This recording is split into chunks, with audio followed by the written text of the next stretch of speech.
नमस्कार दोस्तों, स्वागत है आपके अपने चैनल नीति हॉबीज पे। दोस्तों, आज की वीडियो में संकट चौथ की कथा सुनेंगे। संकट चौथ, जिसे संकष्टी चतुर्थी, तिलकुटा चौथ या माघी चौथ भी कहते हैं, कि मुख्य रूप से दो सबसे प्रचलित कथाएं हैं। पहला, कुम्हार और बुढ़िया माई की कहानी। प्राचीन काल में एक नगर में एक कुम्हार रहता था। एक बार उसने बर्तन पकाने के लिए आनवा भट्टा लगाया, लेकिन बहुत कोशिश करने पर भी आनवा पक नहीं रहा था। परेशान होकर वह राजा के पास गया और अपनी व्यथा सुनाई। राजा ने राज्य के पंडितों से पूछा उपाय। पंडितों ने कहा, हर बार आनवा लगाते समय नगर के किसी एक बच्चे की बलि देनी होगी, तभी आनवा पकेगा। राजा के आदेश पर बलि की व्यवस्था शुरू हो गई। बारी बारी से नगर के परिवारों से एक बच्चा बलि के लिए जाने लगा। एक दिन एक बूढ़ी विधवा की बारी आई। उसका इकलौता बेटा था जो उसके बुढ़ापे का सहारा था।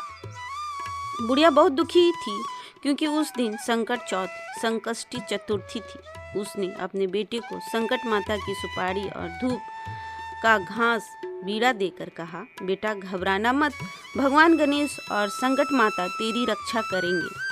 उसने बेटे के गले में रक्षा सूत्र भी बांध दिया।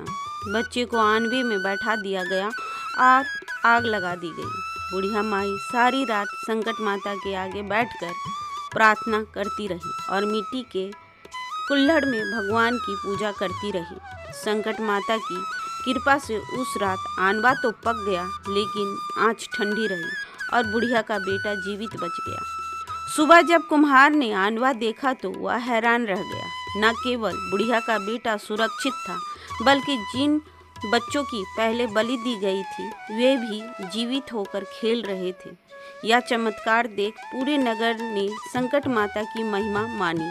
तब से माताएं अपनी संतान की लंबी आयु और सुरक्षा के लिए संकट चौथ का व्रत रखने लगी। दोस्तों, दूसरी कथा इस प्रकार से है, अंधी बुढ़िया और गणेश जी की।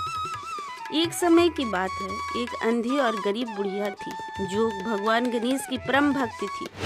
वह हर दिन गणेश जी की पूजा करती थी। उसकी भक्ति से प्रसन्न होकर एक दिन गणेश जी प्रकट हुए और बोले, माई तू जो चाहे वरदान मांग ले। बुढ़िया बोली, प्रभु मैं तो अनपढ़ और गरीब हूँ, मुझे नहीं पता क्या मांगना चाहिए। गणेश जी ने कहा, अपने बेटे बहू से सलाह लेकर मांग ले। बुढ़िया ने घर जाकर अपने बेटे से पूछा तो उसने धन दौलत मांगने को कहा। बहू से पूछा तो उसने पोता मांगने को कहा। बुढ़िया ने सोचा कि ये तो अपने अपने मतलब की बात कर रहे हैं। उसने पड़ोसियों से पूछा तो उन्होंने कहा, माई तू तो अंधी है, तू अपनी आंखें मांग ले। बुढ़िया ने समझदारी से काम लिया।